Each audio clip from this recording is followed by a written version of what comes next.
Hai, hai, hai. Apa kabar semuanya saudara? Selamat datang dalam segmen Kerinduanku. Supaya saudara nggak lupa, segmen ini dibuat supaya saudara terus terkoneksi dengan Bapa di surga, memiliki hubungan yang intim dan dekat dengan pencipta kita. Mari sama-sama kita mau bersatu dalam doa. Tuhan Yesus yang baik, kami mau siapkan hati kami, sambut kebenaran firman Tuhan. Urapi hambamu, lidah bibir perkataannya diurapi dari surga. Kata kalimat yang keluar, nama Tuhan Yesus saja yang dipermuliakan. Di dalam nama Tuhan Yesus. Tema khotbah pada hari ini adalah mahir dalam membangun hubungan.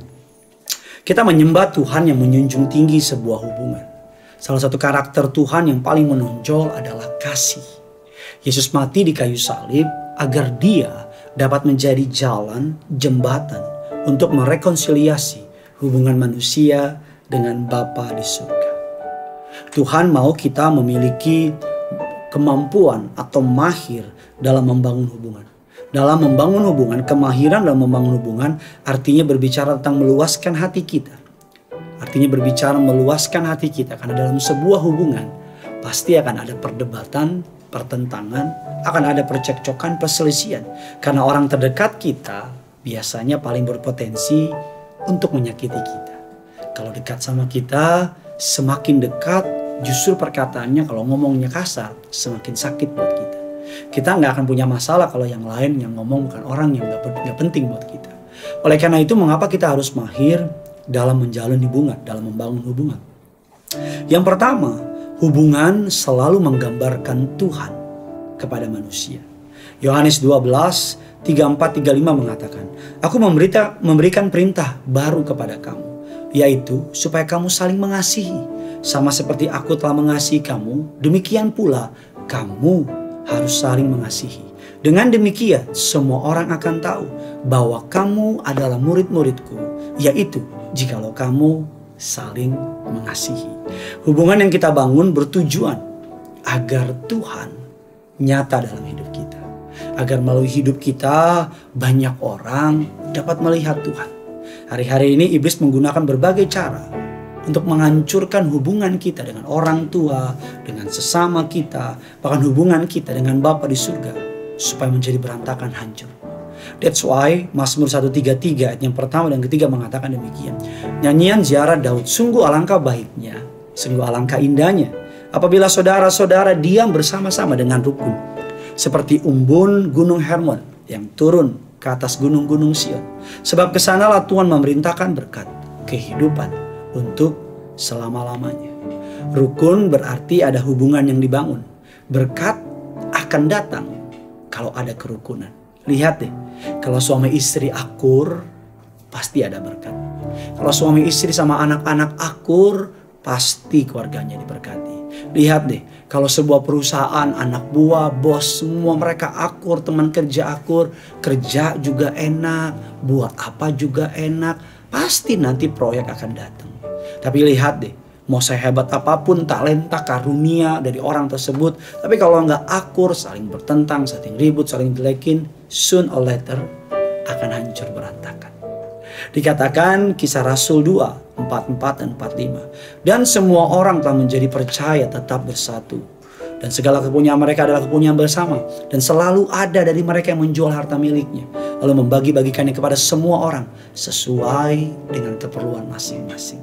Sambil memuji Allah, dan mereka disukai semua orang.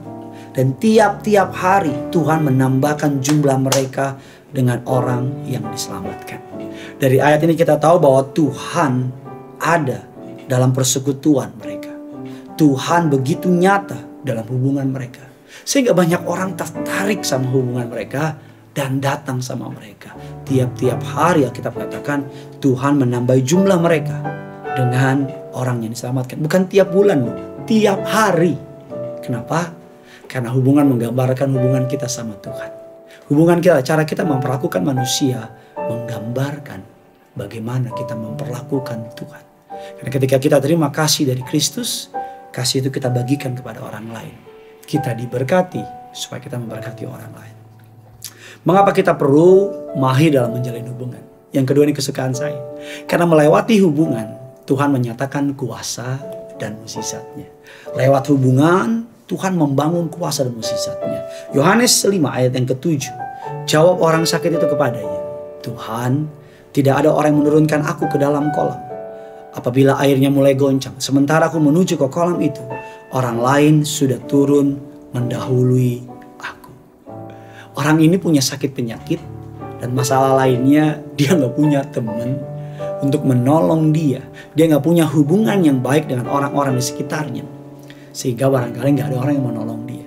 Tapi kita coba lihat sebuah contoh di Alkitab, Markus 2 ayat yang pertama dan kelima. Kemudian sesudah lewat beberapa hari waktu Yesus datang ke Kapernaum, tersiarlah kabar bahwa dia ada di rumah. Maka datanglah orang-orang berkerumun sehingga tidak lagi ada tempat. Bahkan di muka pintu pun tidak. Sementara itu yang memberitakan firman kepada mereka, ada orang-orang datang membawa kepadanya seorang lumpuh digotong oleh 4 orang. Tapi mereka tidak dapat membawanya kepadanya karena orang banyak itu. Lalu mereka membuka atap yang di atasnya. Sesudah terbuka, mereka menurunkan tilam tempat orang lumpuh itu terbaring. Ketika Yesus melihat iman mereka, dengar baik, berkatalah ia kepada orang lumpuh itu, hai anakku, dosamu sudah diampuni. Alkitab nggak bilang ketika Yesus melihat iman orang lumpuh itu, tapi Alkitab bilang ketika Yesus melihat iman mereka. Bayangkan 4 orang temannya berjuang sedemikian rupa agar 1 orang lumpuh disembuhkan. Bawa aja dari tempatnya itu nggak mudah. Apalagi lihat Yesus rame, itu juga nggak mudah. Saya percaya mereka pasti udah berusaha cari cara dibawa. Nggak mungkin langsung tiba-tiba. Pasti mereka pikirin sedemikian rupa. Apalagi jebol atas, turunin ke bawah. Berarti orang lumpuh itu saya percaya memiliki hubungan yang baik dengan teman-temannya. Saya percaya teman-temannya sayang sama mereka. Saya percaya teman-temannya cinta sama orang lumpuh itu. Sehingga teman-temannya willing untuk melakukan extra mile untuk temannya. Kita diciptakan gak pernah untuk sendirian. Kita makhluk sosial. Tuhan mau kita dipakai untuk menjadi alat untuk kemuliaan. Menyatakan kuasanya, memakai manusia untuk menyatakan mukjizatnya. Yang ketiga, yang terakhir, mahir membangun. Mengapa kita perlu mahir membangun hubungan? Karena mahir membangun hubungan adalah ciri kedewasaan rohani.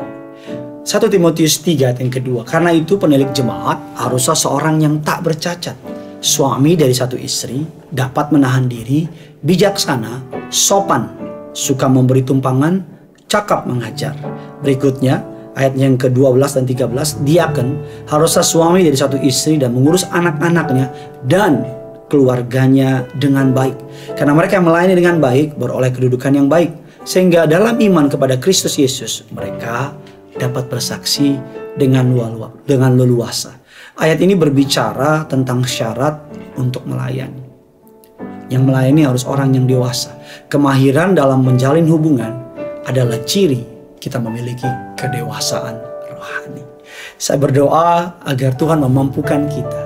Pepatah orang dunia bilang 1 musuh kebanyakan, 1 juta teman terlalu sedikit. Artinya apa? Agar kita mau menjalin hubungan yang baik dengan orang-orang di sekitar kita, agar kita punya kesempatan untuk menceritakan Yesus kepada orang tersebut. Karena yang punya surga, crazy love itu.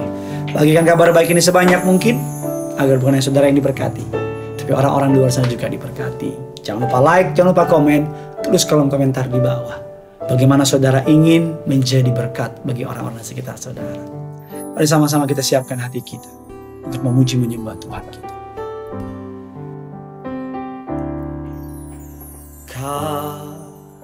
Kasih pasti lemah lembut, kasih pasti memaafkan, kasih pasti murah hati. Kasih-Mu, kasih-Mu Tuhan. Ajarilah kami ini saling mengasihi. Ajarilah kami ini saling mengampuni.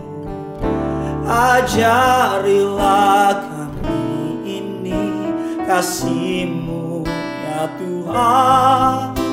Kasih-Mu ku kudus tiada batasnya. Mari sama-sama kita angkat lagu ini. Kasih pasti lemah lembut.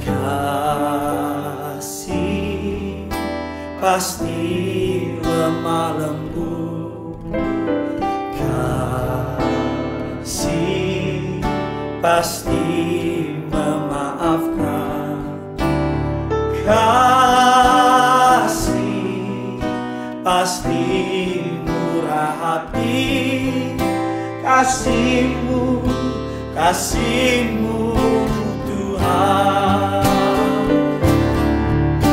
Ajarilah kami ini saling mengasihi.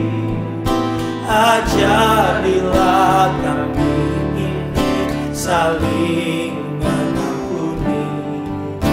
Ajarilah kami ini kasih-Mu ya Tuhan. Kasih-Mu kudus tiada batasnya. Ajarilah kami, ajarilah kami saling mengasihi. Ajarilah kami ini saling mengampuni. Ajarilah kami ini kasih-Mu ya Tuhan. Kasih-Mu kudus tiada. Mari sambil angkat tanganmu, angkat hatimu. Ajarilah, ajarilah kami ini.